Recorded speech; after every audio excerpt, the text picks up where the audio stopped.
آگ نقصان نہیں پہنچا سکتی جب تک اللہ نہ چاہے، دریا نہیں ڈبو سکتا جب اللہ نہ چاہے، اور اسی لمحے جس کو چاہے پار کر دے، جس کو چاہے ڈبو دے۔ یہ تو انسان نے سب کچھ دیکھ لیا، لیکن ایک بات سمجھ میں نہیں آتی تھی کہ یہ انسان کا وجود یہی ہے یا اس کے اندر کچھ اور بھی ہے، یہ زندگی کیا ہے، موت کیا ہے، بس یہی ہے پیدا ہونا مر جانا، روح وغیرہ کچھ وہ نہیں ہے۔ روحانی، جیسے آج کل ہمارے یہاں روحانی باتوں سے بعض لوگ بہت دور اپنے آپ کو سے متعلق ہی نہیں سمجھتے۔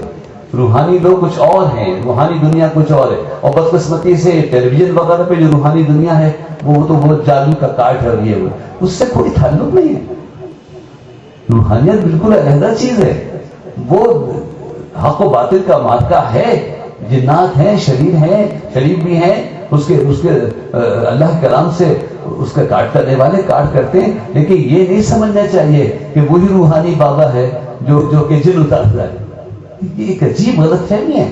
روح بالکل مختلف چیز ہے، اور روحانی دنیا اور ہے، اور آپ کا میرا سب کا تعلق ہے۔ اگر میں ڈرتا ہوں کہ تھوڑی دیر روح کی بات کروں گا تو شاید آپ کو دلچسپی نہ ہو، جبکہ آپ خود روح ہیں، آپ سب روح لے کے آئے نا، اپنی روح گھر تو چھوڑ کے نہیں آئے۔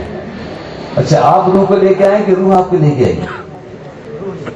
روح لے کے آئیے نا۔ اصل محرک روح ہے، آنے جانے والی چیز روح ہے، جسم نہیں ہے۔ روح ہے تو جسم آتا جاتا ہے، ہم اسی کے قائل ہیں کہ روح آتی جاتی ہے، چاہے جسم میں ہو یا نہ ہو۔ لیکن بعض حضرات کو سمجھ نہیں آتا کہ جب آدمی مر جاتا ہے تو بابا کیسے آئیں گے؟ آپ لوگ سلام دعا کریں، مر گیا آدمی، ختم ہو گیا۔ اگر 4 آدمی کاندھے پہ اٹھا کے نہیں لے کے جاتے تو وہ تو قبر تک نہیں جا سکتا تھا۔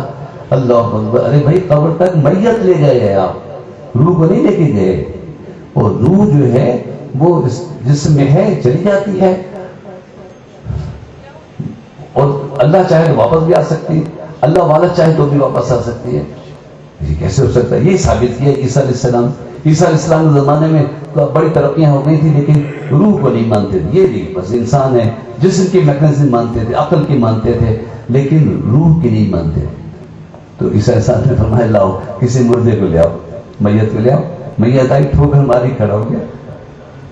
اللہ اکبر، اس کی روح واپس داخل کر دی کہ نہیں کر دی؟ اللہ کے حکم سے کی، لیکن شرک تو نہیں ہوا نا۔ اللہ نے بتا دیا کہ میں چاہوں تو اپنے بندوں کو یہ تصرف بھی دے سکتا ہوں، اور حضور نے اپنی امت کے اولیاء کو یہ تصرف دیا ہوا ہے۔ سرکار غوث پاک ہو یا خواجہ صاحب ہو یا داتا صاحب ہو یا بابا فرید ہو، اللہ اکبر اللہ اکبر۔ تو یہ روحانیت جو ہے یہ ایک بہت بڑی حقیقت ہے۔